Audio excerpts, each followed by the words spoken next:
அமித்ஷா முகத்திலும் மோடி முகத்திலும் கலை இல்லை. அவர்கள் பார்க்கிற போது தேர்தல் அறிவிப்பதற்கு முன்பாக இருந்த பழைய போட்டோவையும் இன்றைக்கு இருக்கக்கூடிய போட்டோவையும் பாருங்கள், அந்த வித்தியாசம் தெரியும். காரணம், தோல்வி பயம் அவர்களுக்கு வந்துவிட்டது. தேர்தலுக்கு பின்னால் எப்படி ஒளிவது, எங்கே போவது என்ற ஒரு பயமும் அவர்களுக்கு வந்துவிட்டது. காரணம், இவருடைய மோசடி உலகம் பூராவும் காரி துப்புகிற அளவுக்கு நிலைமை மோசமாகிவிட்டது. கெஜ்ரிவால் அவர்களுடைய விவகாரத்தில் அமெரிக்காவே இந்தியாவுக்கு அடுத்ததாக அல்லது நிகரான ஒரு ஜனநாயகம் உலகத்தில் இருக்கிறது என்று சொன்னால் அது அமெரிக்காவில் இருந்து இந்திய அரசுக்கு ஒரு கடும் எச்சரிக்கை அல்லது ஒரு கண்டனத்தை தெரிவித்திருக்கிறார்கள். அதோடு மட்டுமல்ல, ஐநா சபையே மோடியினுடைய போக்கை கண்டித்திருக்கிறது என்று சொன்னால் எவ்வளவு பெரிய தவறை இவர்கள் செய்திருக்கிறார்கள் என்பதை பொதுமக்களுக்கு நீங்கள் சொல்ல வேண்டும்.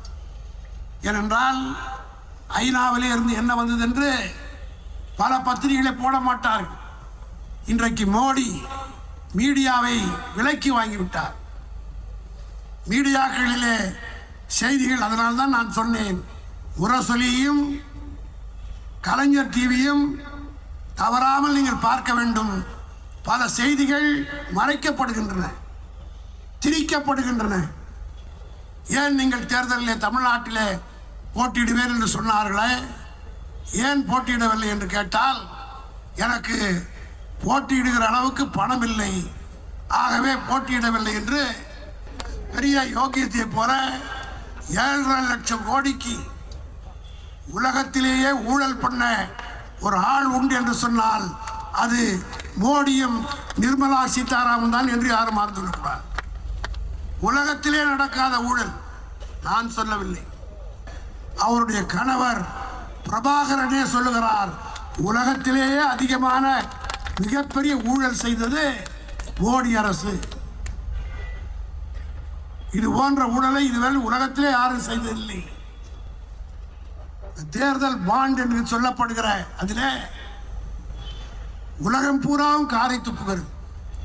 லஞ்சத்தை வாங்கி கொண்டு அந்த லஞ்ச பணத்தை லீகலைஸ் செய்து மக்களுக்கு தெரியாத அளவுக்கு மறைத்திட வேண்டும் என்று திட்டம் போட்டு செய்த ஒரு கூட்டம் உண்டு என்று சொன்னால் அது மோடி கூட்டம் என்று திமுகவில் இருக்கிற நாங்கள் சொல்லவில்லை, காங்கிரஸ்காரர்கள் சொல்லவில்லை, நிர்மலா சீதாராமனுடைய கணவர் பிரபாகரனே சொல்கிறார். ஆக அந்த அம்மையார் சொல்கிறார், ஏதோ மிகப்பெரிய என்னிடத்தில் பணம் இல்லை என்று.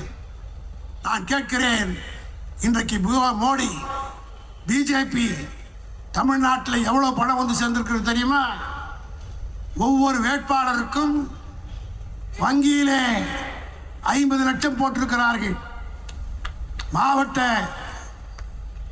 பிஜேபிக்கு 50 லட்சம், வேட்பாளருக்கு 25 லட்சம். நான் இந்த அம்பத்தூரில் பேசினாதான் பெரிய பிரச்சனை ஆகும். ஆகவே இங்கே பேசுகிறேன், சொல்லுகிறேன், துணிச்சல் இருந்தால், தைரியம் இருந்தால், கவர்னர் சொட்டு மாட்டிக்கிட்டார்ல, நான் இங்கே பேசுறதுக்கு சொல்லி அடுத்த நாளே நான் தீர்ப்பை வெளியிட்டேன். அதற்கு பிறகு இங்கே இருக்கிற கவர்னரை வாய மூடிட்டார், நாகாலாந்து கவர்னரும் இனிமேல் இந்த பிரச்சனை பெருசாக்காதீங்கன்னு விட்டுட்டார். காரணம் என்று கேட்டால், நாங்கள் ஒன்றை சொன்னால் அது ஆணித்தரமாக இருக்கும், உண்மையாக இருக்கும், ஆதாரத்தோடு இருக்கும். இன்றைக்கு போட்டிருக்கிறார்கள் ஒரு மாவட்டத்திற்கு 50 lakhs, வேட்பாளருக்கு 25. ஒரு வேட்பாளர் 95 லட்சம் தான் செலவு பண்ணணும். 75 லட்சம் ரூபாய் உங்கள் கட்சியிலிருந்து தமிழ் இந்தியா பூர்வம் போட்டிருக்கிறீர்களே, நிர்மலா சீதாராமனே, இவ்வளவு பணத்தை போட்டு நீங்க தேர்தல் நிற்கிறதுக்கு பணம் இல்லைன்னு நடிச்சா என் மக்கள் ஏற்றுப்பார்களா?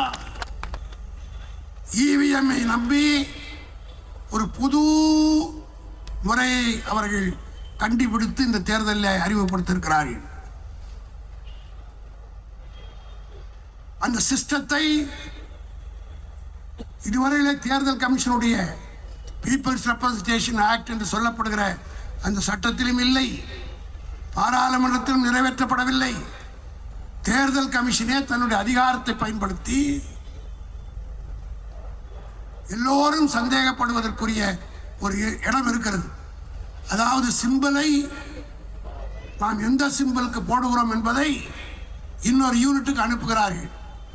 அந்த கண்ட்ரோல் யூனிட் எப்படி ஆபரேட் பண்ணுகிறார் என்பது இதுவரை ஆகும். அதனால்தான் 400 என்று சொல்கிறார்களே, அந்த யூனிட்டை இந்த தேர்தலிலே பயன்படுத்தக்கூடாது என்று நீதிமன்றத்திலே வழக்கு தொடர இருக்கிறோம். அது முடிஞ்சதுன்னா கதை முடிஞ்சது. உங்களுக்கெல்லாம் நான் பணிவோடு தெரிவித்துக் கொள்கிறேன்.